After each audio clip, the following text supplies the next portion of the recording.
This is TJ Jones, the host of the State of the Saints podcast. And the State of the Saints podcast is brought to you by Manscaped.com. Over 2 million men worldwide choose Manscaped for all their below-the-waist needs. For those that love the Lawnmower 3.0, well, I got news for you. The Manscaped engineering team has confirmed that they have successfully created the Lawnmower 4.0. The Lawnmower 4.0 gives you the ability to turn the 4000K LED spotlight on and off when needed for a more precise shave. The new trimmer even allows you to customize your trim all through additional guards lengths, sizes 1 through 4. And looks-wise, it's sleek with a two-tone matte and gloss finish, even features a hot foil stamp, black chrome Manscaped logo. Show your more off loud and proud. Go to manscaped.com, use the promo code State of Saints, and you will save 20% off of the Lawnmower 4.0 as well as other Manscaped items. That's manscaped.com.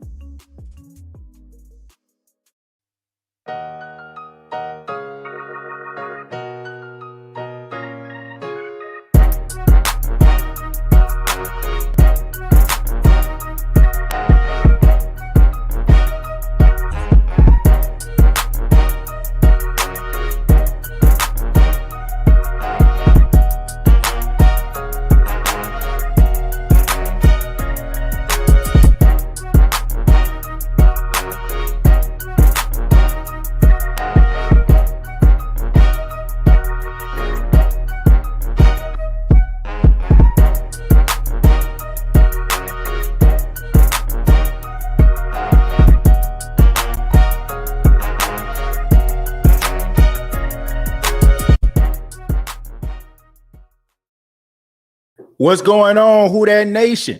It is yours truly, TJ Jones, the host of the State of the Saints podcast. Happy Monday to everybody that's checking out the State of the Saints podcast on a Monday. Thank you so much for tuning in.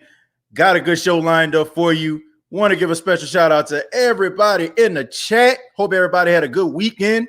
Special shout out to everybody that checked out the show on yesterday, man. I actually did a live show when I was actually exercising, man. I walked from the amenity center where my house is, and I walked all the way home, which is about a half of a mile, man, and I did a show there. Shouts out to everybody that took part in that show. Thank y'all so much. I didn't think too many people was going to actually view that show, but shouts out to everybody that did. And also, I hope everybody had a great weekend, man. Before I get started, just want to tell y'all a little bit about my weekend. This was one of the first times that I actually went to a crowded function this past weekend. We took Paxton, me and my wife, we took Paxton to the circus, man. Shouts out to the Loomis Circus. And it was a good experience, man. It was it's amazing to me how things are now, right? Like being around a crowd seems kind of weird. You know, for over a year and a half, people have, not been around a lot of folk. And I had to think about it. This was the first time in Paxton's life that he was in a huge crowd, because everybody knows that Paxton is 2 years old. For those that have been following the show, y'all see my little man come on from time to time. But it was a great experience, man, just to see him interact and, see the clowns and see some of the acts that the circus had, man. So shouts out to the Loomis Circus. Had a really good time. Hope everybody had a good weekend. Man, had some bad weather yesterday.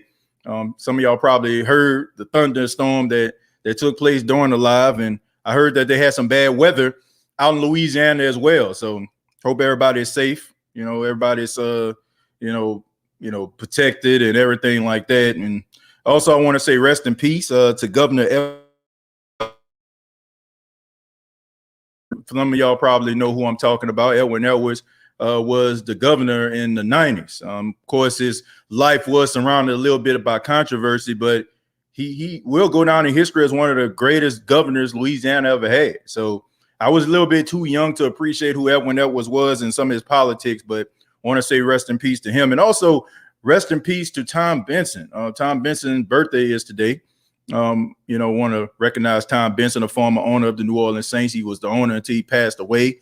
Now his wife has taken over the team and is done a pretty good job, man. Understanding the team and understanding to put the right pieces in place for us to have a credible team for years to come. So just wanted to acknowledge that, man. I know sometimes, we talk about football here, but when stuff like that happens, birthdays and important figures in Louisiana, I thought it would just be right to acknowledge those individuals. But let's go ahead and talk about what we need to talk about. Let's talk about what needs to be addressed.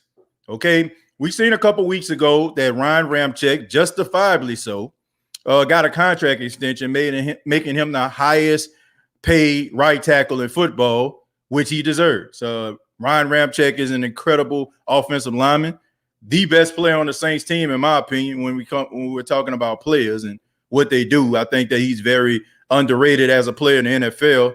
I think he's the best player on the team.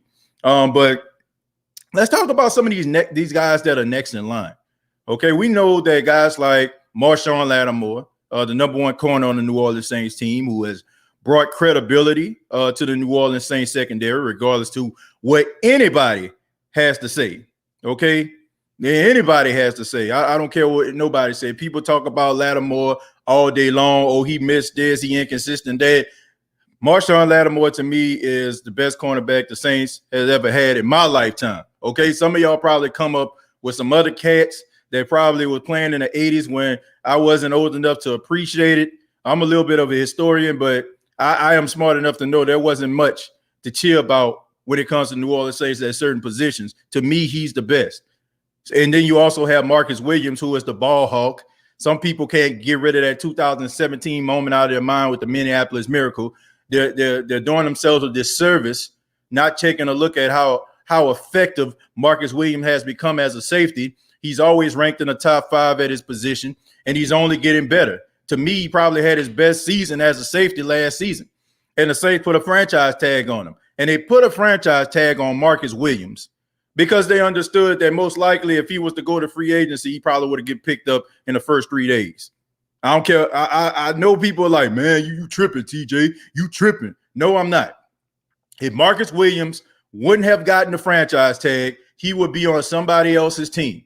So the question on everybody's mind is, who should be next in line? Now, if it was me, the next person that would be next in line would be Marshawn Lattimore, because the cornerback position is so important. It is so important because teams, they go out here and they get these freakish wide receivers, these big, tall, physical wide receivers, and you need somebody that can be able to run with these guys and also match their physicality. So you have a guy like Marshawn Lattimore. He is that guy, okay? We see him going up against guys like Mike Evans. We seen him going up against guys like Julio Jones before he went to the Titans, and Calvin Ridley, and Chris Godwin, and all these different talented players that are in the NFC South.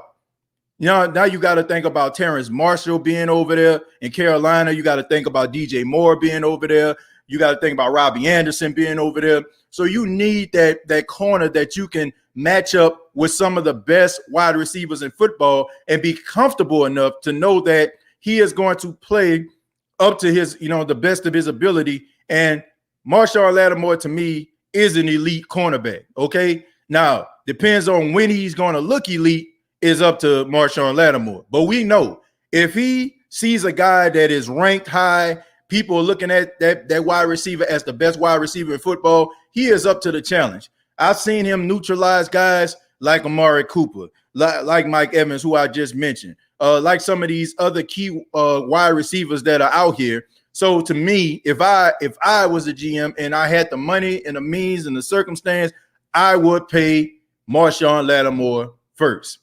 But here's the thing. Here's the issue that we're faced with, Who Dat Nation. All the things that I just named is the reason why I feel like there is going to be a little bit of a tug of war and a little bit of a fight between Marshawn Lattimore's representation and the New Orleans Saints organization. So the person I feel is going to get paid next is Marcus Williams. Marcus Williams is going to get paid. Some people are like, can the Saints pay him? Yes, they will. The Saints will pay Marcus Williams. You do not franchise tag a guy if you're not going to pay him. What do you think the Dallas Cowboys did with Dak Prescott? They franchise tagged him so they can pay him. You see guys who they franchise tag them because they don't want them to be talking with other teams. They love Marcus Williams. I mean, I love Marcus Williams. I think Marcus Williams is a really good safety. And I just think that he only just scratched the surface of how good he can be. You know, Marcus Williams has a lot of good qualities, man. He has good hips. You know what I'm saying? Like when it going, you know what I'm saying? Like he has good, you know, like he has good focus on the field. He's able to identify plays. He's able to jump in front of those passes. He almost, like, one thing you can say about Marcus Williams, if he's anywhere around the football, most likely it's going to get picked off. He's a ball hawk. Now, some of the things that he struggled with was his tackling, but to me, he got better. He gained a little bit of weight. He gained a little bit of muscle last offseason, and it paid dividends for him. And not to mention, I think with the help of Malcolm Jenkins helped him out tremendously as well. When you have a guy that can be a little bit of a mentor to you, guy that kind of went down the same path as you, Marcus Williams reminds me a lot of a young Malcolm Jenkins. A lot of the issues that we see with Marcus Williams, we had the issue with Malcolm Jenkins. But the thing about it is Malcolm Jenkins went to Philadelphia and he became that pro that we all wanted him to be. The best thing about it is he's able to come back to the New Orleans Saints organization, the organization that drafted him, and he's able to give back to guys like Marcus Williams, where Marcus Williams won't go down that same rabbit hole as Malcolm Jenkins. I don't think it's a coincidence that Malcolm Jenkins comes to the New Orleans Saints, all of a sudden Marcus Williams playing some of his best football at the safety position. I think mentorship means a lot within organizations. That's one of the main reasons why when people ask me about, the cornerback position, I always bring up people like Richard Sherman, because I feel like you can never have enough leaders inside of your locker room, seasoned veterans, guys that have been there, that have done that have played in some of the biggest games that you can play in, that have been in some of the biggest moments that you can think of. And these guys can go out here and instill some of that knowledge and some of that ability inside of some of these younger players. Marcus Williams most likely is going to be the next to get paid. How much he's going to get paid, that remains to be seen as of right now. I'm not in the business of counting people's pockets, but I think most likely Marcus Williams is going to be the next one to get paid. But I'm going to go ahead and go to the comments. But before I do, I asked everybody to give the State of the Saints podcast a golden thumbs up.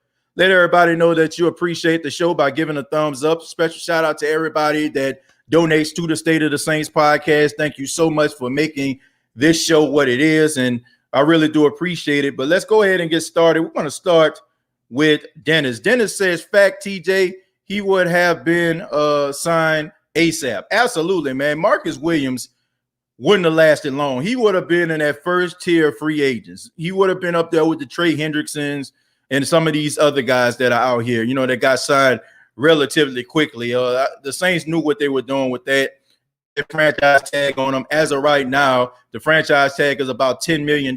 So if he doesn't sign, he's going to get $10 million. So I know that players, they don't want to play under the franchise tag because things happen. Guy get a season-ending injury, all of a sudden, it affects their pockets. Guys want a little bit more of a sure thing, but you keep guys like this around and avoid other teams snatching these guys up because he would have been gone. Marcus Williams has gotten a lot better. He definitely improved a whole lot. Well, the thing about it is, Lionel, I don't feel like too much was wrong with Marcus Williams. I think that Marcus Williams' issues when it comes to us as fans was 2017. When he missed that tackle, all of a sudden, anything that Marcus Williams does wrong would be amplified, right? It's like Andrus Peat, for example. When Andrus Peat has a solid game, nobody says anything at all, right? But if he misses a tackle, it's amplified.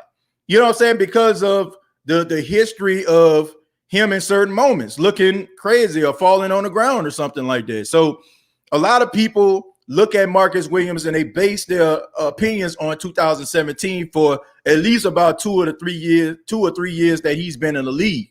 They've been basing that on that because they're so upset that they feel like the Saints had that game in their hands. And because of that tackle, it messed everything up. It squandered the Saints' opportunity to possibly play in the NFC Championship game for a chance at the Super Bowl. So when people are looking at Marcus Williams, he can play solid for about 4 or 5 weeks at a time. Around week 6, if he misses a tackle or he's not in a certain spot, all of a sudden, oh, he's sorry, he jumped, he terrible. So I think that a lot of our opinions on Marcus Williams was based on a little bit of anger, that anger from 2017. But as far as I'm concerned, Marcus Williams has always been a solid safety. He has always been really good. And I think sometimes we as fans don't allow these guys to develop. We don't look at these guys coming into the league having to learn to be professionals, having to learn to be pros. This guy came into the league when he was 20 years old. When Marcus Williams came into the league, he couldn't even go to the bar and get a drink of alcohol. You know what I'm saying? Like, this guy was young. This guy was inexperienced, and he still gave you 5 interceptions in his rookie season. So to me, I think we need to give these guys opportunity to develop and understand that mistakes are going to happen, but we shouldn't just base our opinions on a few messed up plays. And we definitely shouldn't be holding him responsible for things that happened last year or 2 years ago. But to me, Marcus Williams has always been a pretty solid safety. Now, he needed a little bit of help when it comes to the tackling, which he admitted on his own. We all can agree with. But besides that, he's been pretty solid, man. And I'm glad that he's developing into the safety that we expected him to be. Jerry says, even the ESPY Awards was all right, but they got the Succaneers winning the best team award. I changed the channel to avoid that. Who that nation, y'all know. Well, look, they won a Super Bowl, Jerry, and that's just something that we're just going to have to come to grips with. Seriously, we're going to have to come to grips with the fact that the Tampa Bay Buccaneers won the Super Bowl. We got to deal with it, folks. Hey, I know it's a tough pill to swallow. We watched our team, the New Orleans Saints, beat these guys twice in a regular season, and we're watching a team that we beat twice. The second time we dominated, hoist the Lombardi Trophy. And I get it. It's a tough pill to swallow, and in the back of your mind, you're like, that team was not better than the Saints. But on that Sunday, they were a better team than the Saints. And that's nothing we can do about it. What we can do is just focus on the future. The Saints have a bright future. They have a lot of young players that can get them to where they need to be. And the Saints have to focus on not only beating the Buccaneers, but beating all the other teams in order for them to get a playoff spot for a chance to go to the Super Bowl. I don't care anything about the ESPY Awards. I don't care about Tampa being the team of the year. I'm focused on what this team can do in 2021. Can they find success post Drew Brees? Mark says, I say Marcus Williams, but I do have the same opinion on Lattimore. He's the best corner since I've been a fan, but Williams is, 24 years old? Not even close to him, close to his prime, and he's only going to get better. Yeah, that's true, and that's what I just alluded to. He's only going to get better from what we actually see right now, and we can see the little nuances of success and becoming a much better pro when we watch Marcus Williams. Well, at least I can. I don't know about everybody else. I don't want to put words in other people's mouth, but as for me, I can see it. Eric says, I've been a Saints fan since 1967. Marshawn Lattimore is the best cornerback the Saints ever had. Well, to me, he is. I'm pretty sure some other people can bring up some guys, and, you got guys that are out here, they're going to nitpick him to death. They're going to talk about, he inconsistent, this, that, and the third. But the fact that I watched a lot of Saints football over the last 30 years of my life, because I really started to appreciate the team when I was 4. It was a train wreck. And for some of those years, even when the Saints had successful football teams, the cornerbacks were trash. And now we feel like we got something to boast about and brag about and complain about. Like, come on, man. Like, the Saints cornerback room was terrible back in the day. Horrible. Pathetic. Now all of a sudden, like, we feel like we can nitpick cornerbacks and stuff like that. Man, knock it off. Like, what are we trying to do here? What are we trying to prove? Like, this dude is really, really good. And he's one of those other guys. If the Saints wouldn't sign, he would get picked up on the first day of free agency. He's that good. Regardless of if you want to agree with it or not, rather you want to roll your eyes or not, rather you want to nitpick plays or not. The dude is really, really good. He's a solid corner, the best thing we'd had when it comes to being stable at that position since, man, God knows how long. I'd say probably Jabari Greer or something like that. And even with Jabari Greer, he had some moments. So I just say, man, come on, man. Like, we have to find the right things to complain about. Sometimes Saints fans, sometimes some of y'all bother me because you complain too damn much about the littlest things. Like, sometimes you got to know how to pick your battles. Like, you can't base your judgment from down to down. Like, have a legitimate argument. Where is the consistency in what you're talking about? Right? You know what I'm saying? Like, where is it? A lot of us get so emotional when it comes to like first down, second down, drive to drive. We expect them to score on every drive. If they don't, then something must be wrong. What's wrong with the team? What's happening? I'm mad. They need to get rid of this guy, that guy. Like, some of us, like, we complain too damn much. And sometimes, you know, what makes it bad, we don't know what to complain about sometimes. Like, we really don't. Some things aren't worth complaining about. Some things need change. But there are other times when we're just so angry because we want certain things at that particular time and it's not happening. But that doesn't mean that we need to go in a completely different direction. That's something I feel as a Saints fan, I feel other Saints fans need to stop doing. If we still want to win a division games, we desperately need Lattimore. Lattimore always show up in division games. Yeah, he definitely do. He show up in the playoffs.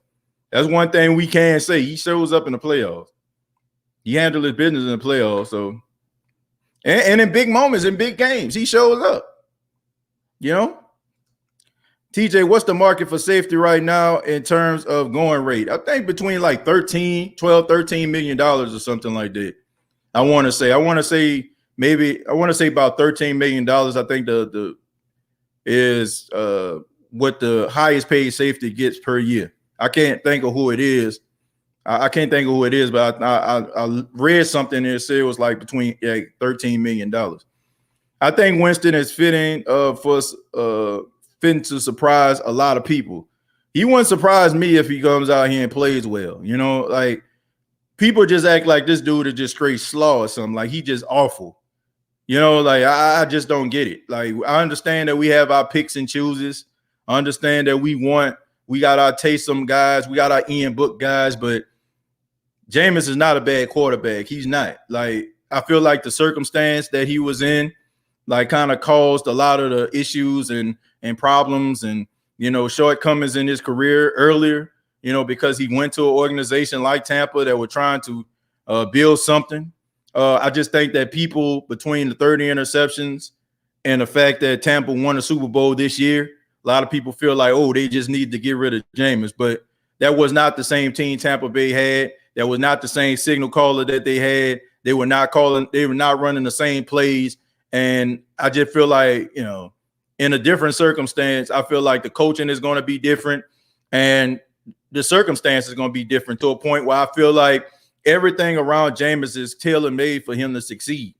So, and if they didn't have anything to play to his strengths, I know Sean Payton and his coaching staff will go out there and try to find it.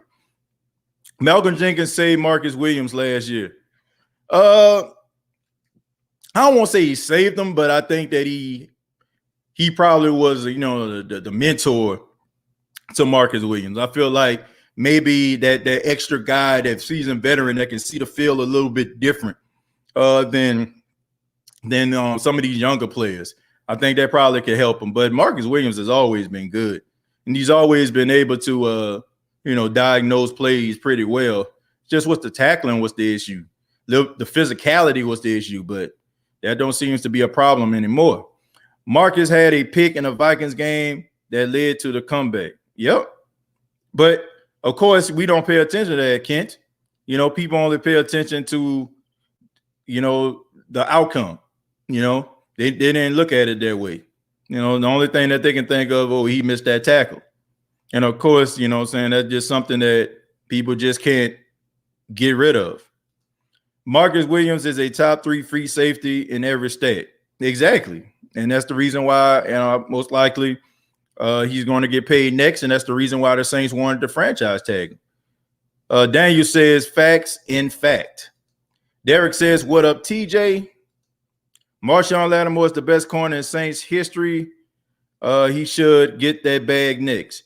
Well, like I said, because he's so good and the fact that I feel like he has a lot of leverage, I think it's going to take the Saints a little bit longer to negotiate his contract, in my opinion.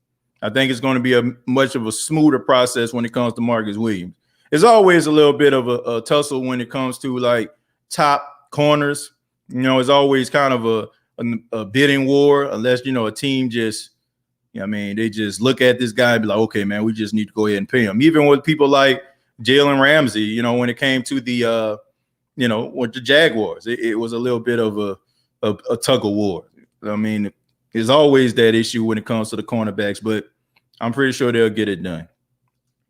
King Arthur, you call me baby. Okay, how you doing today? Nikhil, I'm from New Orleans, just how we talk. Ask TJ.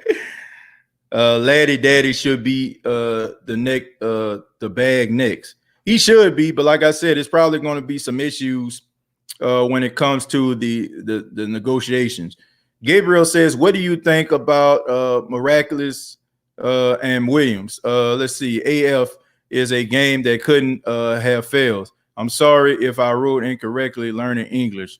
What do I think about? Are you saying Marcus Williams? And are you saying March on Lattimore and Marcus Williams? I'm not too sure, Gabriel. I'll tell you what I think about him, though. Let's see. I want to make sure that I'm trying to make this as, understand this correctly. It's a game that couldn't have failed. I'm sorry if I wrote.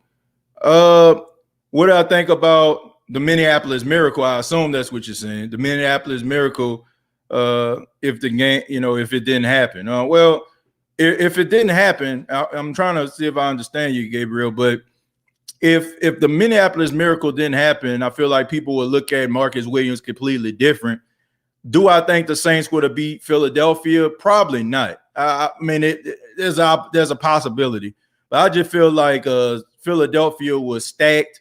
I definitely feel like they wouldn't have ran the Saints out of the building like they did Minnesota. But I think they probably would have lost to Philadelphia, but they would at least went to the NFC Championship game in back-to-back years. I know I should say this on here, but who is single? And Nikhil always shoot nut shot. We can find a safety better than Marcus Williams. Nikhil ain't afraid to shoot that shot here on the State of the Saints podcast. The playoff, thank you very much for the $2 says we be fearing Lattimore. I believe that. I believe that. He plays best. He plays football. He plays best football in the postseason, and that's the best you can ask for. For your best players to step up in key moments. Jabari Greer was pretty good too. Lattimore is at the top. Yeah, Jabari Greer was good. Jabari Greer was solid. Was he like elite, like upper echelon? No, but he was solid. Something like you don't necessarily need an elite corner. If you find one, great finding that unicorn. But if you get yourself two solid cornerbacks, you can win some football games. Every team is not going to have elite cornerbacks. Jabari Greer and Tracy Porter were solid cornerbacks. To me, I feel like Lattimore is a little bit above solid. You know what I'm saying? I think he's good, borderline elite. I think like if he like continuously balls out week after week, he will be elite. That's the only thing that's separating him from being in that conversation. I don't care about the Succaneers, Falcons, and most definitely the Black Panties to say about our team. All I want to know is to win a 2021 season for sure. Who that for life? If Jameis Winston is making a perfect quarterback, we'll be fine. Well, look, I don't care. I'm not concerned about what other teams are doing. I'm more focused on what this team is doing. Like Jeremiah said, like if we so focus on what the other team is doing, then we're not doing our job. You want to build your team to be successful, and you don't need to be looking at what other teams are doing. If you feel like your recipe is working and has been successful over these last few years, minus, the Super Bowl appearance, I don't think the Saints really have to look at nobody. TJ, does 5-year, $40 million sound like logical to you for Lattimore or Williams?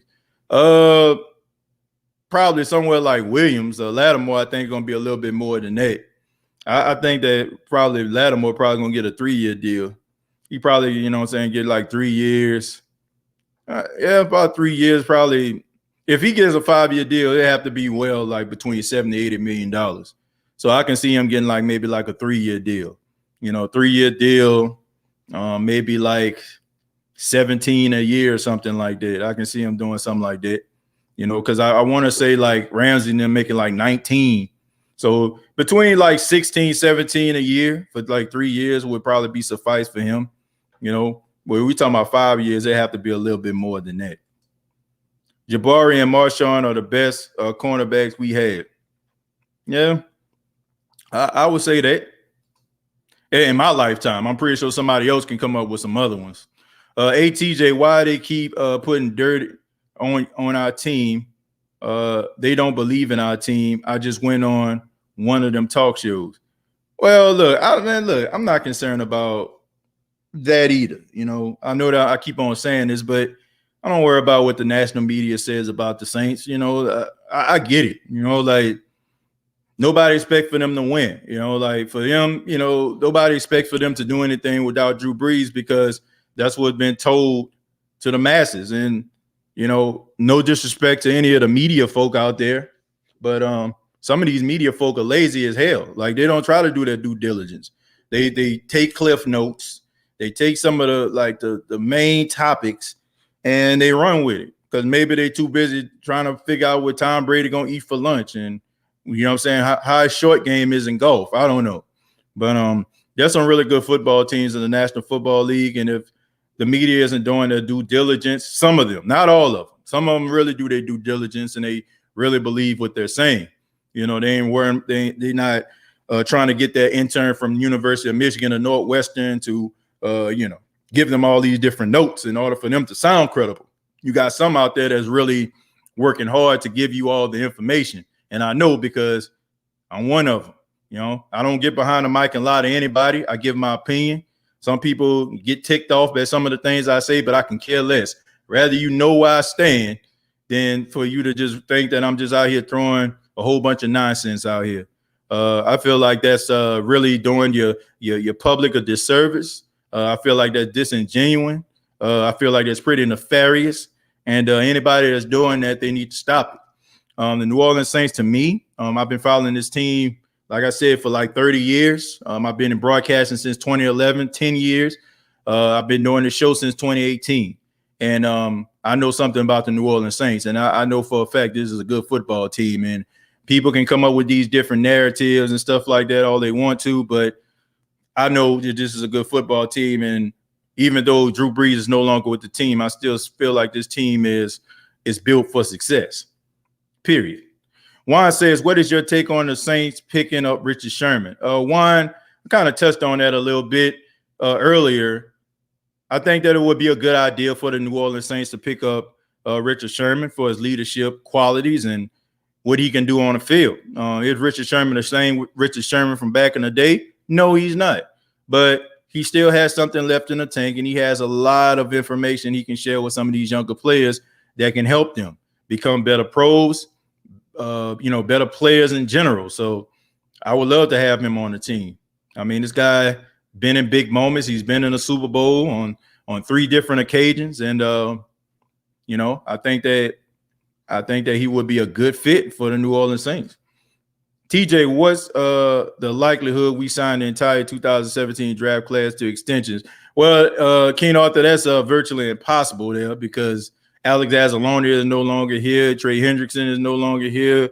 So you can't sign, that. But if you're talking about the core players, the ones that like the Lattimores and the Williamses and guys like that, yeah, I think they're going to sign. I think these are going to be the last 2 guys that they actually signed from that 2017 class. So, yeah, I feel like these guys are going to get signed.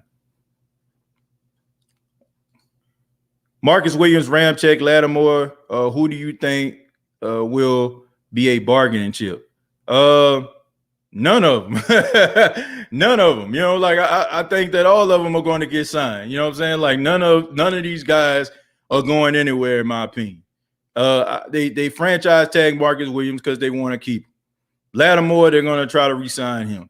I don't see no reason why all three of these guys won't get signed. I just don't. I just feel that these guys are going to get signed. And it's safe to say that Lattimore owns Mike Evans. That's an understatement. TJ, the best cornerback since Lattimore was Delvin Bro. He don't roast too bad. Roderick, I ain't got nothing against Delvin Bro. Delvin Bro is I like Delvin Bro, man. Shouts out to him, man. I won't say that we friends, but we, you know what I'm saying, we cordial, you know what I'm saying, like interact with each other on social media and stuff like that. I ain't got nothing against Delvin. Delvin is out here, man, living his best life. He's selling his book, and he's also always putting out positive energy. I ain't got nothing against Delvin, bro. I think that the doctor for the New Orleans Saints kind of screwed that man over and put this label on this guy like he was out there quitting, but in reality, his leg was broke, and it's sad. It's sad that happened, because regardless to what the NFL says and does, there's still this good old boy system that goes on in the National Football League. When one team, get rid of a guy, you trust and believe that these other teams are conversing with one another and asking a question like, why are you getting rid of these guys? And even, what I'm saying, and don't be like, well, it's a competitive advantage. No, because you have coaches out here that are friends with other coaches, been best friends, been coming up the college ranks, high school ranks together, and these guys talk.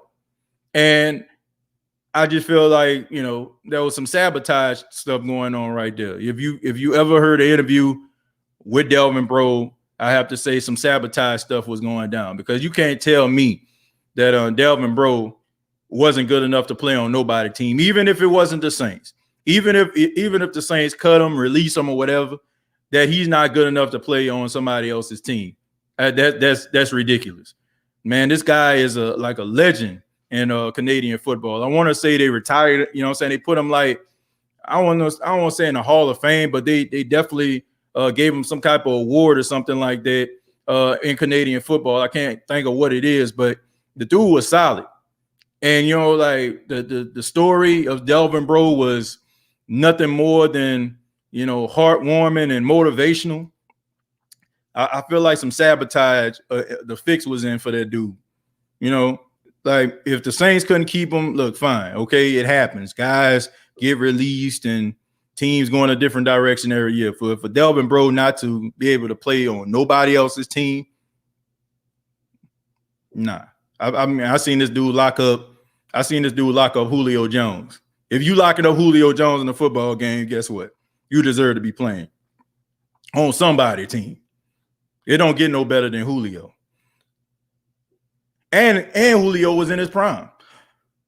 Malcolm didn't save Marcus. Dude was making plays before Malcolm got there. He did need a bit of work on tackling technique, but dude is a dog. Ask Calvin Ridley. Yeah, I think he just has some issues with his tackling, and now if he works on that, he'll be better.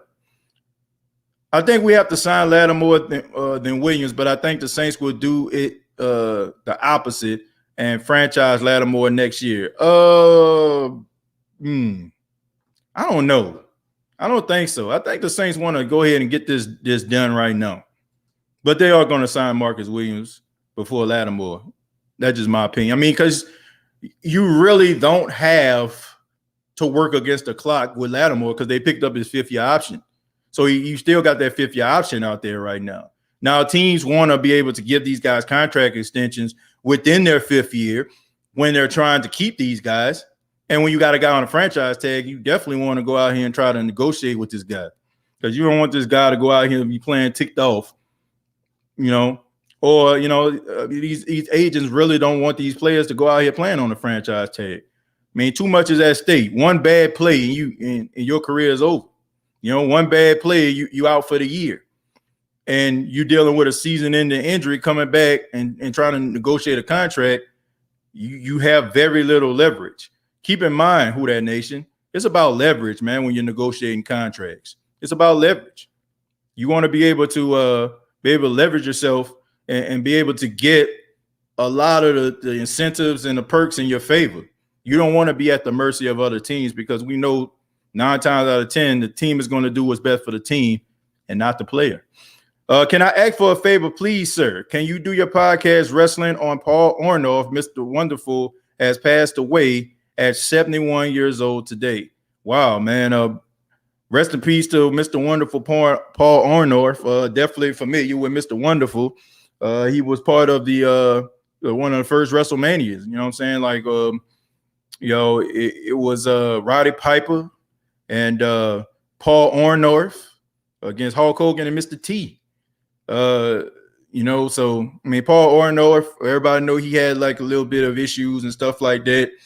He had like some type of muscular disease. I don't know, some of y'all probably remember he had like one arm that was bigger than another.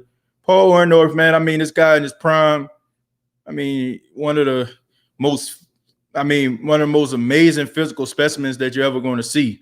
I remember when he was in WCW with Pretty Paul Roma, and it was called Pretty Wonderful, man, back in the day. So rest in peace to Mr. Wonderful Paul Orndorff. And I know they said he was sick a couple weeks ago, but that's pretty sad right there. But that's what happened when you get older, man. Some of these people that you're familiar with, you grew up watching, you grew up seeing, they unfortunately passed away. I even heard Terry Funk was battling with dementia, according to Don Morocco. So, I mean, it's tough, man. TJ, do you think strong safety to take the reins after Malcolm retires, especially if Williams stays at free safety? Well, to me, if that's the case, Keen Arthur, you're probably going to see CJ Garner-Johnson go to the strong safety position and probably take over that permanently. And you probably see the Saints end up drafting another guy in a cornerback position and playing that nickel role. So the Saints are straight, you know what I'm saying? I just think that they want to keep Malcolm around. CJ does a good job in the nickel, but I think if Malcolm leaves, they're probably going to end up putting CJ Garner-Johnson in his original role of a strong safety. But I want to remind everybody that the State of the Saints podcast is brought to you by Manscaped.com. Manscaped.com, the official sponsor of the State of the Saints podcast. Go to Manscaped.com, use the promo code State of Saints, and you will save 20% off of your purchase on all male grooming items from Manscaped. So thank you so much to Manscaped.com for being an official sponsor of the State of the Saints podcast. Once again, that promo code is State of Saints. No matter if you're spending $100 or $10, you'll be able to save 20% off. I ain't like that dude because he groped and Uber. Man, look, check this out. I'm Mark. I love you, man, but I think it's just time for us to just put this stuff to bed, man. You know what I'm saying? I'm not saying, look, I wasn't there. I don't know what happened. You know what I'm saying? I'm not sitting up here trying to judge somebody based on something that they did, because I never did anything like that. But there's stuff, I've said this before, that's required people to say I'm sorry.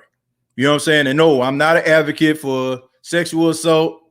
You know what I'm saying? Like, none of that stuff. You know what I'm saying? Like, you shouldn't put your hands on a woman. No means no. I think everybody here knows that. But holding this stuff, you know what I'm saying? Like, and I don't know, man. People are not perfect. Man. People gonna make mistakes. People do things. And sometimes, man, I don't know, man. It just, I give people the opportunity to better themselves, because I don't want nobody to judge me based on what I've done in the past. You know what I'm saying? I'm far from a perfect person. I made mistakes. I continue to make mistakes, but I don't want anybody to judge me based on some of the low points in my life. And I hate to say it, but who the hell am I to judge anybody? Like, seriously, who am I? Who am I to judge anybody in this world? Like, you know what I'm saying? Like, everybody make mistakes. And I just feel like when we just like, you did this, like, I don't know, man. Like, I haven't reached that level of perfection just yet. You know what I'm saying? Like, my grandfather always talked about this song, says, I'll never reach perfection, but Lord, I try. Okay. I mean, I'll never get there. I'll never be perfect. I will never be Job. So I'm not sitting around here judging people based on that stuff, man, because I don't want anybody to judge me. I don't want nobody to judge me, man. You know, think about this, man. We all done some bad things in our lifetime. You know, some of us did some things like if somebody brought it up, it might make us change our opinions about what we feel about each other. Would you want people to would you want people to constantly remind you of that particular low point in your life if you have changed? Probably not. So my opinion to everybody out there, let's just stop judging folks. Let's just stop doing it, man. Like, you have your reservations about them, fine. But, you know, just remember that we all have skeletons in our closet.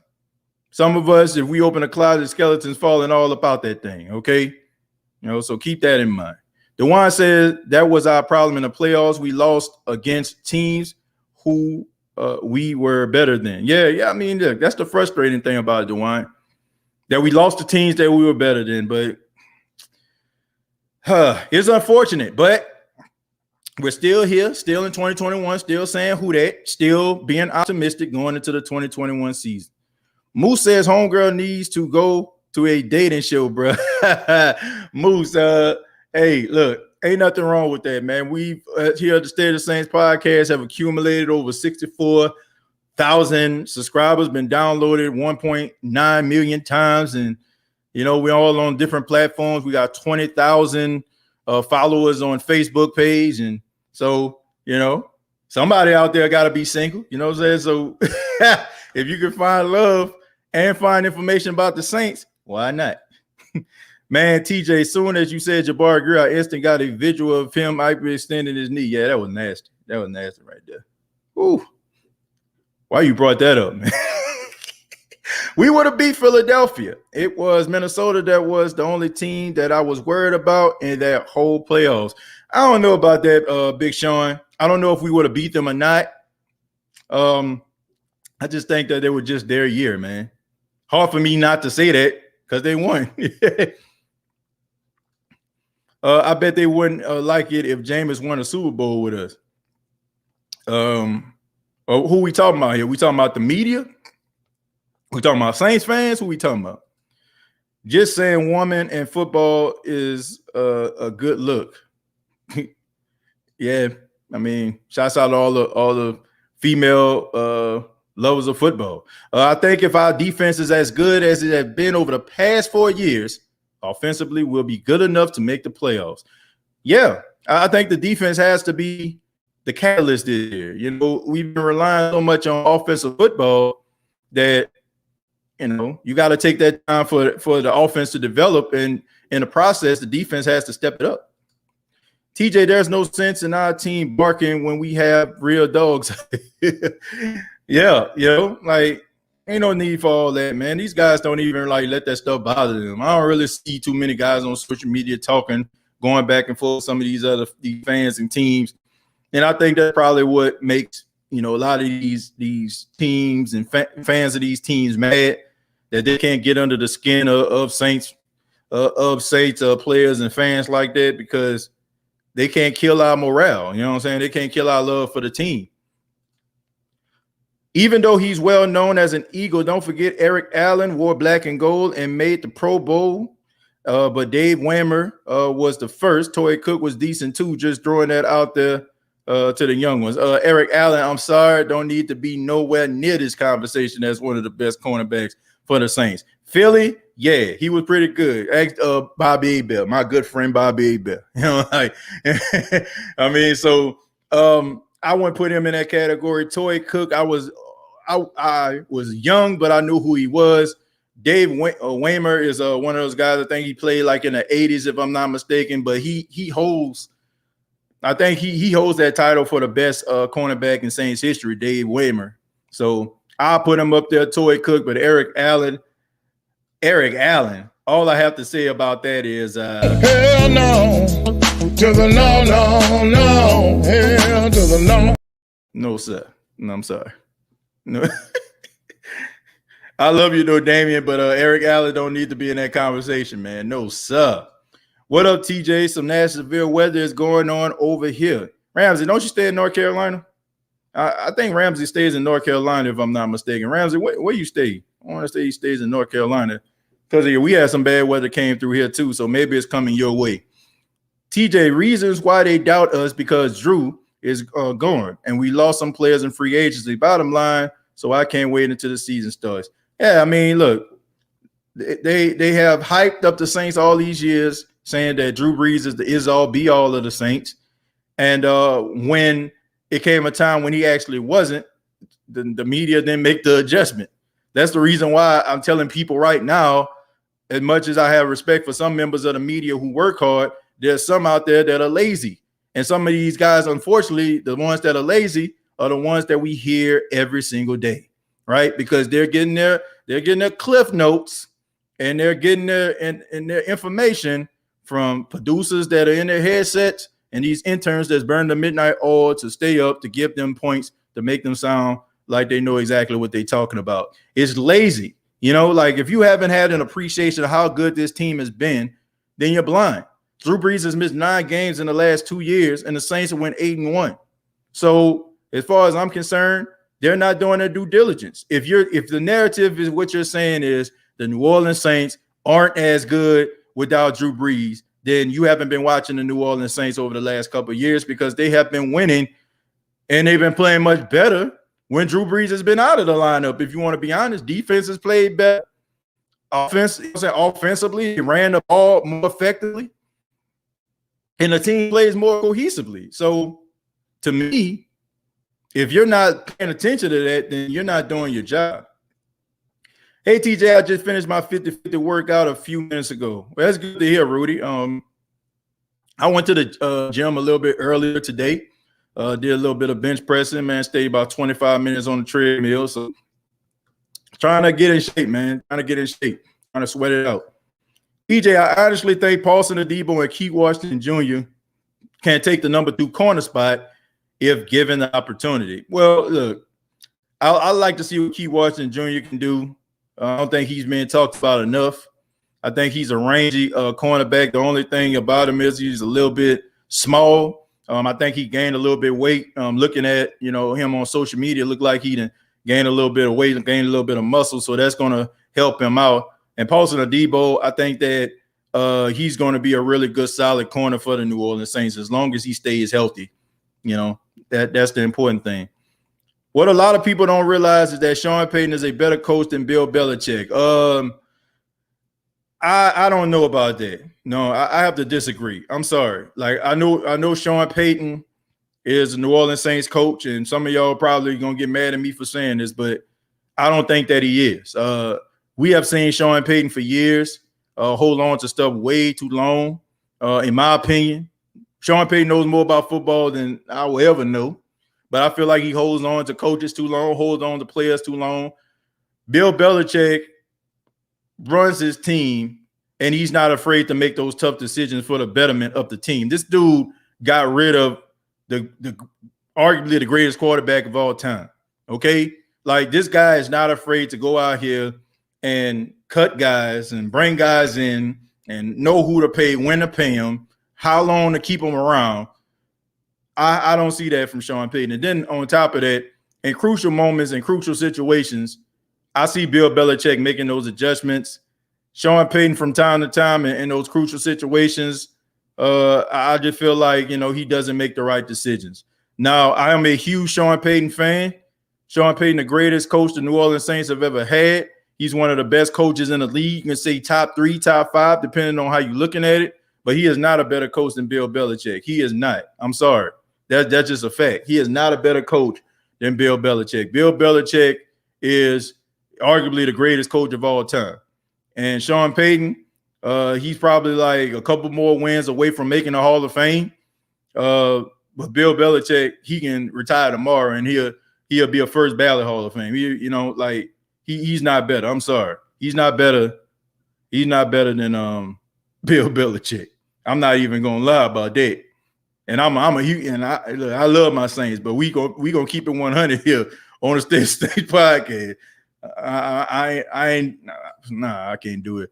What do you think about our team going to the top of the NFC South division leader in 2021?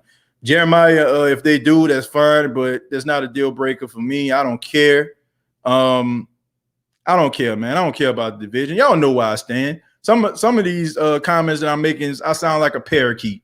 I'm just being serious, man. I don't care about the division. I don't care about the division. I need to make some shirts that say I don't care about the division, because I do not care about the division. What I care about is the Saints making the playoffs and making a deep run. I don't care if they win a division or they don't. As long as they make the playoffs and they go out here and they get a deep run into the playoffs for a chance at the Super Bowl. It has been shown that winning the division when it comes to New Orleans Saints has not done anything, right? You know what I'm saying? The Saints have had the 1 seed, lost, 2 seed, lost, 3 seed, lost, and they've won the division in those 3 years. So as far as I'm concerned, I could care less about a division title. I'm serious. I don't care about the division title no more. You know what I'm saying? The division title, you can't hang your hat on it. You know what I'm saying? It look, it's a good t-shirt. You know what I'm saying? Like, it's cool and all. You know what I'm saying? You win the division, but at the end of the day, man, I don't care about that. I care about them winning it all. That's right, TJ. Just like Eddie Murphy said in Raw, some of us have so many skeletons. If they open a closet, a whole bunch of bones will fly out. Exactly. You know, that's why I don't try to judge nobody, man. I don't try to judge anybody because I don't want nobody to judge me. You shouldn't judge people, man. You know, like, I just think that when we do that, we put ourselves in almost like elite, holier than thou territory, you know, and I'm not on that level yet. You know what I'm saying? I want to reach that level, you know, but I don't think I ever will attain it. So it's just best for me to just live my life and let people live theirs, and they will make mistakes and probably call for them to apologize. And I don't think I'm done apologizing yet. I plan on living for a long time. It rains every day in New Orleans, bro. It's crazy because it's hurricane season, man. It's hurricane season. Man, just thinking about Eric Allen triggering my 1993 playoff loss. PTSD. Was in the dome that day. Damn it, Candy. Yeah, it wasn't Cajun Cannon's brightest moment right there. But hey, man, I still love the Cajun Cannon, man. Shouts out to Bobby Bell. We're gonna try to get him back on the show, man, when he's not busy. And shouts out to my guy, man, my good friend Mike Detillier, man. He's gonna be working with WWL alongside Christian Garrett and Bobby Abel. All I can say to Christian Garrett is good luck getting a word in, my friend. My goodness. When those two get together, I don't know where Christian gonna fall in. I don't know where you gonna fall in there, Christian. I don't know, man. But man, look, Mike Detillier, man, he's one of my favorite people in the world, man. Like, honestly, like, Mike is such a genuine person, man. Like, what? Like, it's not a facade. Like, I'm telling you, it, like, not like some people you hear on the, like, he is that way in front of the camera and behind the camera. Like, I've talked to him like when we're finished, like when we do like live shows and we wrap up, we'll talk like another 10, 15 minutes. And man, he's just a great guy to talk to, a great storyteller, man. So shouts out to Mike, man. Shouts out to Mike. Good, man. One of my favorite people. Hey, TJ, I know people laugh at Ken Crawley, but the year he started, opposite dude played out his mind. Yeah, his rookie year, he played pretty good. I don't know what happened after that. I don't know, man. I don't know if, the Monstars came off Mormon Mountain and took his talent away and he never the same again. I don't know if, like Kevin Durant on Thunderstruck, somebody took a basketball and zapped all his talent. I don't know what's going on with that, but man, but he just wasn't the same. He's a good special teams player, and that's the reason why the Saints decided to sign him back. So makes sense to me. He was good and solid on special teams, and also if you have somebody go down, he can come in and he knows the system. So I'm not mad at that. I can't wait to see what Pete Warner does. I'm thinking he will start. Yeah, I think he's gonna start too. Can't be a second round pick and not start, especially at a position like that. So I can see him starting. TJ just changed the podcast to State of Everything podcast. State of Everything. Nah, man, this is still State of the Saints podcast. I mean, I don't control the direction of the show. I just answer the questions of what I see. the show is Saints dominant, so it always will be the State of the Saints podcast. But I mean, if a person asks a question and I know the answer, I can make a comment about it. Why not? That's what makes this show so special, man. I mean, I don't know what direction it's going to go in, and it makes it fun for me. It makes it fun for me, man. That sometimes I don't know what direction this show going to go in. I don't know what I'm going to talk about.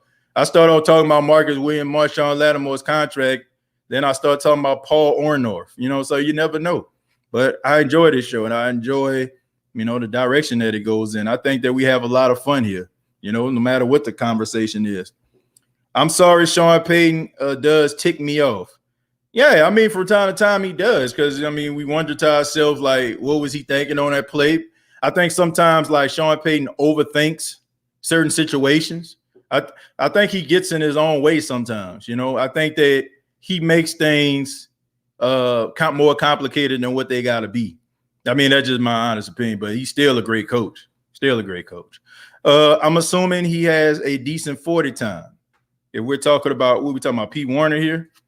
TJ, what are your top 5 must-dos for our offense and defense? I have to think about that one, Keen Arthur. I would just be throwing stuff out there.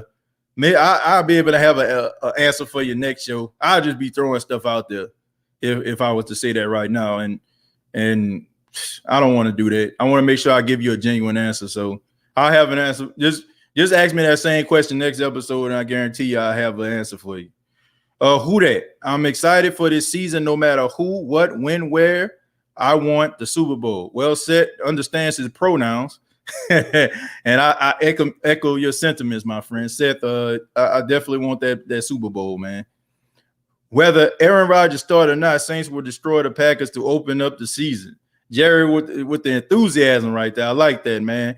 I don't know if they'll destroy them, but I think that they can win. I think the Packers and the Saints are very evenly matched. They're an evenly matched football team. Like I think that those two teams right there are probably mirrors of one another. What's good, TJ? Bro, Ben had to just check in with you. Let you know I went to New Orleans for the Fort for my first time in the city. It was so lit. I ain't want to leave, man. Well, Zell, man, I'm glad you enjoyed yourself. New Orleans is definitely one of the best cities in the United States, man. Love my hometown. Love the people. I love the culture. I'm glad you had a great experience, man. And hopefully go back down there again and have even better time than last time. Man, TJ, I might take my division title shirts and give them away. I've had it with this regular season chips. Look, I don't give them away, Eugene, but it just makes you want something more because you know that this team is capable of the success that we all want, which is a Super Bowl title. I want to say, throw your shirts away, but I do feel like at this particular stage that the division title is a tad overrated. And I think every Saint fan should agree with that.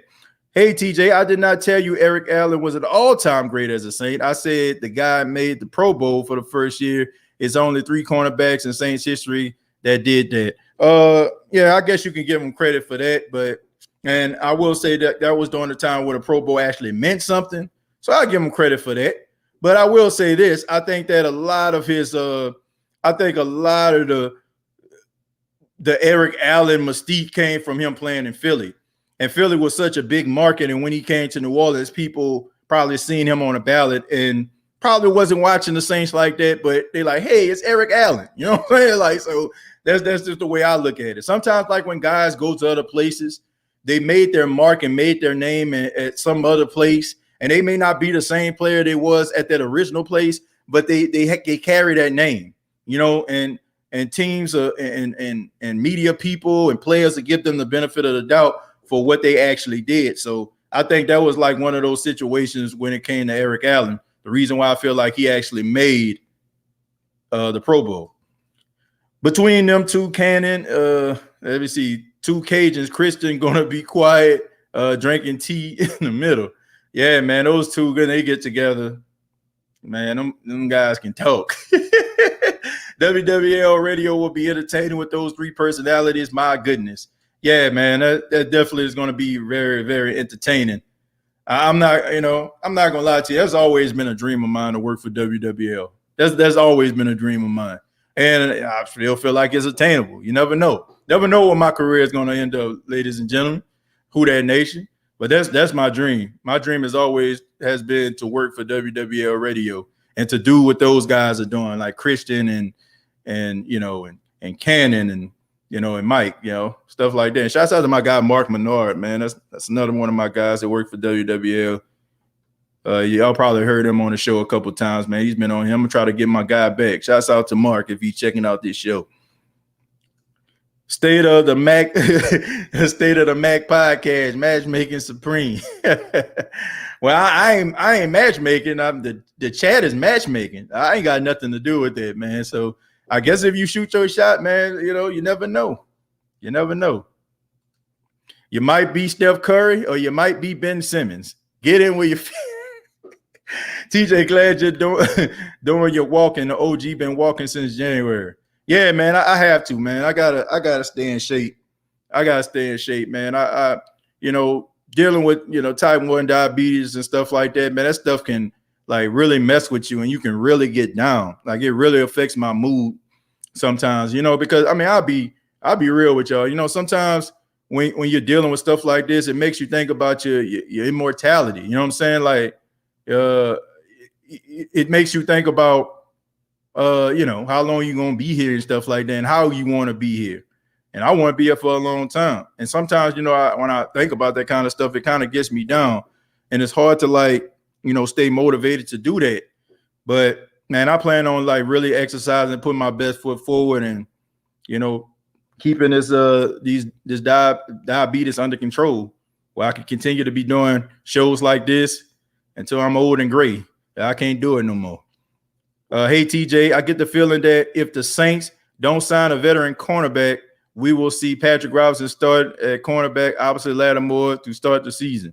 I doubt that.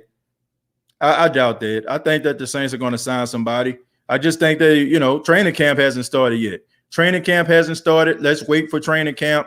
That's when guys start to be more willing to sign because it's starting to get close to the season. So just because the Saints don't have anybody right now doesn't mean that they're not going to sign somebody.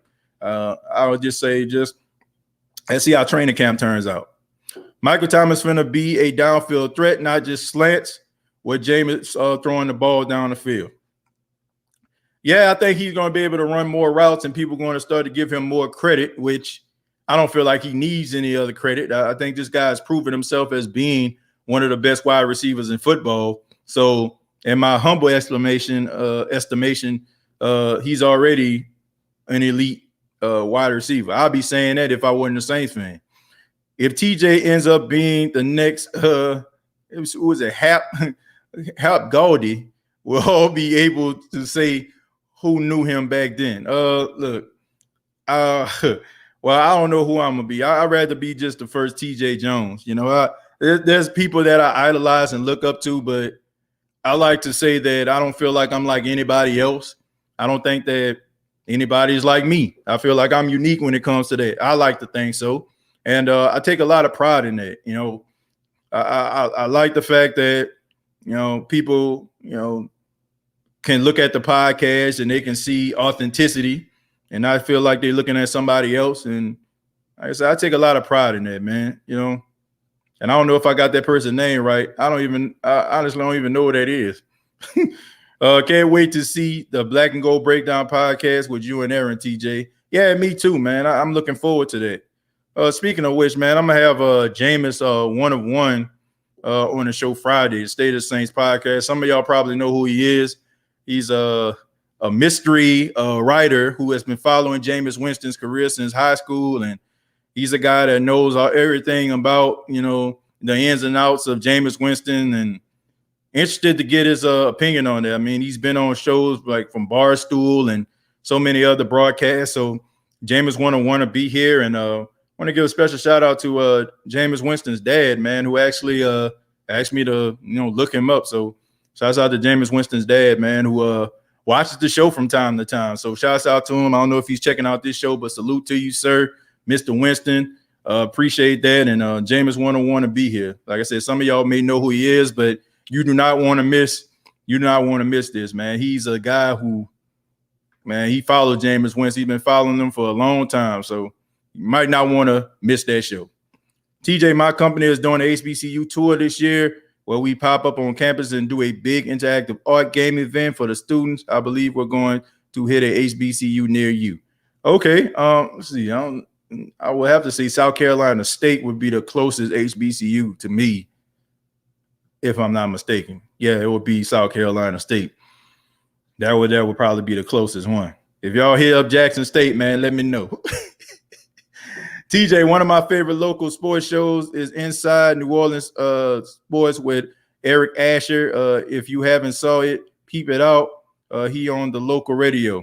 Yeah, I'm gonna have to check him out, man. I mean, there's some guy, man. I know like the legendary sportscasters, man. You know, like Ed Daniels with WGNO and Mike Hoss, who's now the voice of the Saints. You know, who used to be a sports anchor. You know, guys like that. Those are the guys that, you know, I grew up with. Joe Trahan, you know, like Ryan Sawada, you know what I'm saying? Guys like that. Those are the guys that I remember growing up as a kid, the guys that I looked up to, man. And shouts out to legendary anchors like Eric Paulson, Sally Ann Roberts, you know, like people like that. You know, those are the people that, you know, that I remember. You know, those are the individuals. Warren Bell, John Snell. Yeah, come on, man. Those are the Bob Breck, Don Westbrook, Carl Arredondo. You know, shouts out to Sheba Turk, man, who are taking over the morning show. Yeah, so, man, people like that. You know, those are the people that I remember. Not so much Sheba Turk. I just know Sheba Turk because, you know, because of T-Bob always used to talk about on the show. And I was like, man, who is Sheba Turk? That's how I found out she worked for WWL. But, yeah, man, but shouts out to all those legendary individuals, man. Those are the individuals I looked up to, watched every morning. I always used to check out WWL. Shouts out to the Iron Man of broadcasting, you know, man, Frank Davis, man. Those are the people, you know, and you know, Buddy Delaverto. Shouts out to Buddy D. Those are the people that I recognize. TJ, I love football. NBA LeBron James, I love him. I mean, look, I love football too. LeBron James, look, he's an incredible athlete. I'm not the biggest LeBron James fan. I mean, I think he's a spectacular basketball player. He's definitely the best player of his generation. But yeah. I low-key think Saints going to be a top 5 offense, but the defense a question mark. Well, we'll see. We'll see. Jackson State is definitely on the list along with HBCUs in our home state. Yeah, I'm gonna check that out, man. Make sure you send video if you go out to Jackson State. Ron Sawada, you took me all the way back to my first day as a fan. Yeah, man. You remember when Ron Sawada and Jim Mora got into it? If you haven't seen it, just type in Ron Sawada and Jim Mora. They got into it at training camp one time.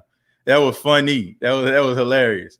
Yeah, man. But Ron Sawada, former baseball player, man, follow the team, man. Look, I tell y'all, man. Look, I know about these guys, man. I know about Nash Roberts. When every time used to have hurricane season, Nash Roberts used to come through, and he ain't have like none of this computer technology.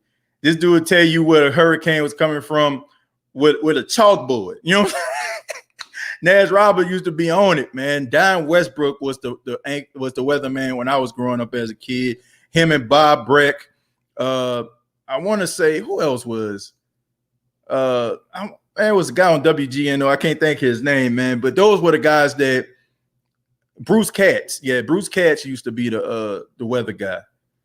But Sally Ann Roberts, Eric Paulson, man, those were the people I grew up watching. Let me see. I'm gonna read a few more, then we're gonna get up out of here. Okay, I don't know exactly what that is, but that was for Jerry. What do you think about CJ Gardner-Johnson saying Jameis is the quarterback? I think that he just telling everybody who he feels should be the starter. What are your thoughts on Rachel Nichols and Maria Taylor situation? I have no thoughts about that. I'm just being serious, and I'm not doing this as a cop-out, man. John, I'm not. You know what I'm saying? I'm not doing this as a cop-out. I just feel like I just don't have no opinion on that. You know what I'm saying? Like, get money. I can understand both people's standpoint. You know, I really can. I can understand from both perspectives. Number one, ESPN, they do have some issues when it comes to like certain practices there. It's no surprise. I've heard people say things about ESPN when it comes to minorities having to jump through hoops in order to do things. Okay. But at the same time, Rachel Nichols has been really good, you know what I'm saying, throughout the years. Okay. And people can say favoritism because a mother-in-law is Diane Sawyer. Some of y'all probably know Diane Sawyer from Prime Time and doing all this stuff from ABC, who works with ESPN. But at the same time, Rachel Nichols has done a really good job, and Maria Taylor has done a really good job. And I just feel like, man, it's just a sad situation, man, that ESPN to me is using this situation almost as if it's like an affirmative action situation when it shouldn't be, right? Maria Taylor deserves her own spot. She does a really good job with the NBA, and so does Rachel Nichols. You know, I can understand from a certain standpoint with Rachel Nichols, because I want people to understand this. Imagine you being a man or something, right? And you're good at your job. You've done absolutely nothing wrong. And then all of a sudden they say, well, we're going to bring somebody else up in here, you know, and we're going to replace you because we need more women here. You know what I'm saying? Like, not to say that you don't think the woman is qualified, but it's the same thing. Like, man, I'll be doing my job pretty well. So of course you'll have an issue with it. I see both sides. Like, I understand Maria Taylor's stance because, look, they do need more opportunities for women in the work field when it comes to sports. They do, man. Like, I can't tell you how many times, like, I don't want just a bunch of guys to interview for this show. I would love to get a woman's perspective. That's why I like, shouts out to Carly. It was good and refreshing to see somebody that works just as hard to get the information out there and learn about the information and get, you know what I'm saying, and have a love for sport just like as a man. So they do need opportunities for women out here. But I can understand both standpoints, man. When you worked hard for something and you know what I'm saying, or you built like something, regardless of how it happened, when you built it, I mean, of course, you know what I'm saying, if you're good at it, you don't want their job to be taken away from you. Okay. I don't know, man, but both of them are really talented. It's sad. Me personally, I ain't trying to count nobody bread. I don't, you know what I'm saying? Like, both of them deserve everything that they get. Rachel Nichols, I can understand how she felt. It's unfortunate that she got recorded like that. That's just the world that we live in right now. You got to be careful who you say things to, when you say them. Are you saying it in confidence? You know what I'm saying? And trusting a person that, you gotta be careful with that stuff, man. People are always trying to look for that next breaking story. And if you're not careful, you might be that person. Hey, TJ, you gotta come compete. Put that fitness to the test. Also, our games create artwork as you play against other teams. Ain't no sipping paint over here. Yeah, man. I'm gonna have to check it out one day. You know, I'm not just saying that, man. I definitely want to come down and take part in it. I mean, I told my wife about it before, and I'm pretty sure, like, if I really, tell her about it, she'll be on board. Man, my wife likes to travel, so she'll love it. Here's a throwback. Jim Everett going on Jim Rohn live on TV, calling him Chris.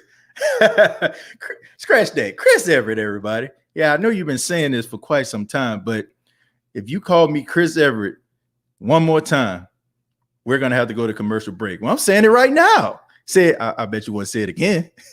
Chris. Everett put that that was funny, man. He moves him like he was just a loaf of bread or something like that. Jim Everett is a big man, Who that TJ, just wanted to let you know how much I appreciate you and Big Q giving a Who That Nation real Saints talk every day. Keep up the good work, my brother. Ramsey, I appreciate that. Thank you so much.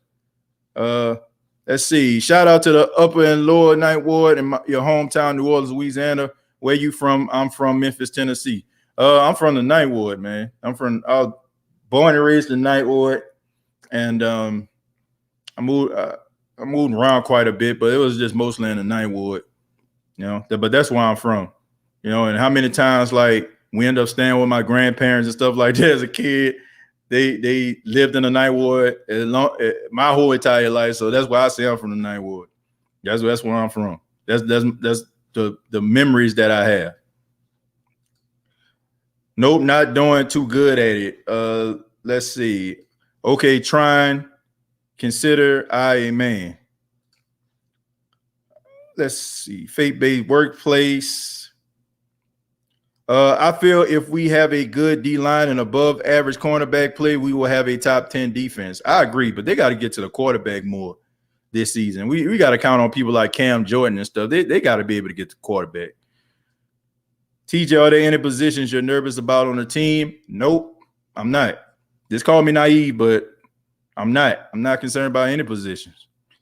TJ, will this be Jameis' first time being in the same offense for 2 years in NFL? Coaching hasn't worked in his favor in Tampa. Sean Payton going to turn Jameis into elite. Well, I think that's what we're all thinking, Cass, but I want to see him. I want to see him thrive. I want to see him thrive. Want to make sure I ain't forgetting nothing. Jared said, just saw Rachel Nichols on the jump an hour ago, so I guess everything is all right. Yeah, I mean, look, Maria Taylor covering the NBA Finals, Rachel Nichols, who has covered the NBA Finals on countless occasions, get the opportunity to be on the jump. Nothing wrong with that. Like there's nothing wrong with that, man. Look, I want both of these women to get what they deserve. And I understand it, man, but I don't want to put I'm trying to make sure I say this right. I don't want to just make this about, color. You know what I'm saying? I just don't. Do I feel like minorities need more opportunities? Hell yeah, like absolutely. But I don't want to say I don't feel like if a person is good at their job, I don't feel like if a person just so happened to be white should be bumped down because they want the company wants to look more appealing. Make more opportunities, like make more jobs. You know what I'm saying? Like make more jobs, make like a pool where you hire more minorities where they could actually work their way up. Like most radio stations, most TV stations, they get interns. How about going to some of these HBCUs? Huh? Seriously. How about going to some of these universities and not only just, getting these, getting, what I'm saying? Like, I hate to say it, white people, you know what I'm saying? Like, and the only people that you hire. Get some minorities. Go to these HBCUs. Go to these universities. And I get it. You know what I'm saying? When you go to universities like Michigan State, there's a high percentage of Caucasian people that go to those universities. You know what I'm saying? There's a high percentage, but you still can go out here and recruit some of these interns that are minorities. And then, you know what I'm saying? Like they get up in there and they grow, they prove themselves to be, worthy of possibly getting a job, coming out of school. And that person can work their way up, work their way from production to the broadcasting booth. If they don't want to be in a broadcasting booth, then be behind the camera. There are opportunities for that, but it has to start somewhere. I don't feel like nobody should get their job taken based on, we want to look more appealing, because that's disingenuous. It's not, because the way I look at it, why aren't you doing this in the first place? You're using me to make yourself look appealing. And that's not something that I want. What I want is opportunities for everybody. What I want is, if I'm good at what I'm doing, is for me to get the opportunity. That's it. If you want to create change, then it has to start at some of these universities, man. Like I'm telling y'all right now, there was one class, and we'll end on this note. There had one class that I used to be in. I had to take it in order for me to graduate. It was an internship class. Your senior year of college, you had to get an internship. It was a requirement in the communications department. One thing I wanted to do was work at a radio station. At Jackson State University, there were no internships at radio stations. I had to end up working I want to say I worked at a black newspaper. Okay, it was some I can't think of what it was, but it was a newspaper like designed for almost like Black Enterprise, but it was in Jackson, Mississippi, and it was based out of Tougaloo College. So I had to go to Tougaloo College, which was the HBCU, and I had no interest in this. What my job was, I had to send a bunch of emails to a bunch of upscale African Americans to get them involved in this golf tournament. Had no interest in that whatsoever. So I'm saying this right now. They need to have more opportunities when it comes to broadcasting, television. They need to be able to give internships to some of these kids at these HBCUs and some of these other minorities at some of these state universities as well, and some of these community colleges. Give these girls and guys opportunities to be the best that they can be. You know what I'm saying? That's all I'm saying right here.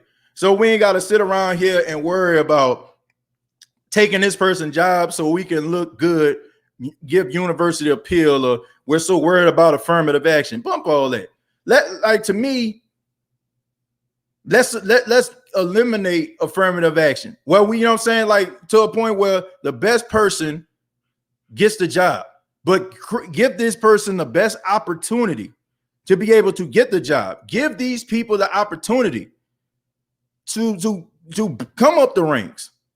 You know, like, I don't know, man. That situation right there is frustrating, because to me, I don't know who wrong. I mean, neither one of them wrong. I mean, because I understand both standpoints. Maria Taylor, who is good at what she does, just so happen to be a black woman. She wants, you know what I'm saying, she wants more opportunity. But at the same time, Rachel Nichols has been one of the faces of the NBA for the last, 20 years? So it's hard for me to say who's right. I mean, Rachel Nichols was wrong for her comments, you know, but I mean, I can understand where she's coming from, though. You know, she felt like her job shouldn't be taken away from her, especially if she's doing a good job, which I understand. But Maria Taylor, at the same time, she deserves what she gets as well. Let's see. I assume this is my nephew Kalen on my mom's account here. You say, "Hey, Uncle Timmy," or Lauren, or I don't know which one of y'all, but I love y'all wherever y'all at right now. Shouts out to my mom. I guess she finally got a hold of her account. But I want to say thank you all for checking out the State of the Saints podcast. I really do appreciate that. Appreciate your time. Make sure that you subscribe to the YouTube channel. Before you leave, go ahead and give your boy a thumbs up if you enjoy the State of the Saints podcast. Also, previous episodes available on iTunes, Spotify, iHeartRadio, Anchor FM. Go to Facebook.com, search the State of the Saints podcast. State of the Saints podcast brought to you by Manscaped.com. Use the promo code State of Saints, all one word. Okay, it's Samantha. Well, shouts out to you, Samantha. Hey, Samantha, how you doing? It's my niece. Previous episodes available on iTunes, Spotify, iHeartRadio, Anchor FM, Manscaped.com. Use the promo code State of Saints. Save 20% off. All right. So shouts out to everybody. Thank y'all for tuning in. And like always, all I got to say is,